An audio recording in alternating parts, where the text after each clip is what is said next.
10 నెలల్లో 40,000 ఉద్యోగాలు దాదాపు భర్తీ చేసిన రాష్ట్ర ప్రభుత్వం. పోలీస్ మెడికల్ విభాగాల్లో ఎక్కువ.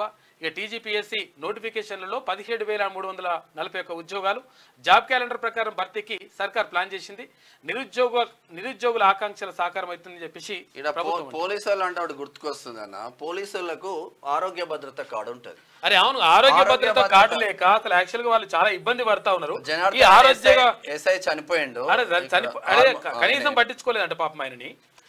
పోలీసులకు ఎంతటి కష్టం అని చెప్పేసి నిజంగా కూడా పోలీసులకు చాలా అన్యాయం జరుగుతూ ఉంది. తర్వాత సిలిండర్స్ అన్ని కూడా పెండింగ్ లో ఉన్నాయి. వాళ్ళు సిలిండర్స్ వస్తే పిల్లల్ని స్కూళ్ళకు ఫీజులు కట్టుకోవాలి. తర్వాత ఇప్పుడు పండుగలో సెటిల్ అయ్యని చెప్పేసి వాళ్ళు బాధపడతా ఉన్నారు. కాబట్టి సిలిండర్ రిలీజ్ చేయాలి. తర్వాత ఇంకొకటి ఏంటంటే ఈ పోలీసులకు సంబంధించి మరి ఆరోగ్య భద్రత కార్డు మరి ఏం చేసుకోవాలి, దాన్ని 4 గీక్కుంటుంది కదా, ఏం చేసుకోవడానికి మరి అది సరే. ఎందుకంటే వీళ్ళు అంటే నెల 200 రూపాయలు వీళ్ళ జీతం నుంచి కట్ అవుతుంది.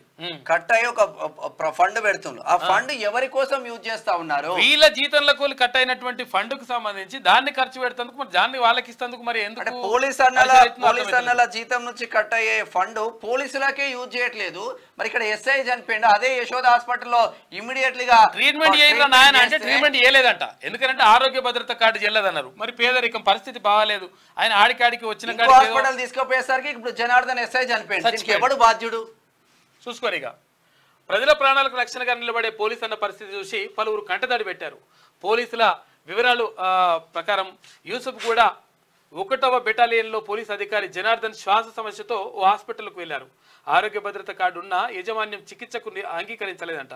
అక్కడి నుంచి మరో హాస్పిటల్కు తరలిస్తుండగా మార్గ మధ్యంలో చనిపోయిండు. హెల్త్ కార్డు ఉన్నా తమకు తగిన గుర్తింపు లేదని బాధపడుతున్నారు. యశోద హాస్పిటల్కి పోతే వాడు ట్రీట్మెంట్ ఇవ్వలేదంట.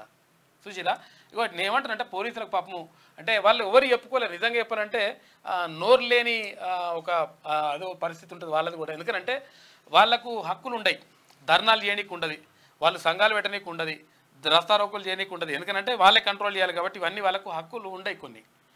దీంతో పండుగ పాపం వస్తే అందరేమో పండుగ ఇంటికాడ పండుగలు చేసుకుంటుంటే పోలీసులు పాపము రోడ్ల మీదకి వచ్చి ఎక్కడైతే తాగినోడు ఊగినోడు ఉంటే వాళ్ళని కంట్రోల్ చేస్తుంటారు. కాబట్టి వాళ్ళ భద్రతకు సంబంధించి ప్రభుత్వం కూడా చర్యలు చేపట్టాల్సిన అవసరం ఉన్నది. గతంలో ఇక్కడ కేసీఆర్ చెప్పిండు వారాంతపు సెలవులు ఇస్తాం అట్లా ఇట్లా అన్నాడు. మరి అవి ఎంతవరకు సెలవులు? కాబట్టి పోలీసుల భద్రతకు సంబంధించి 100% తీసుకోవాలి. వాళ్ళకు కార్డులు ఏవైతున్నాయో మరి పనిచేసేటట్టు మరి ఆదేశాలు ఇస్తారా, ఏం చేస్తారో చేయరు ఒకసారి.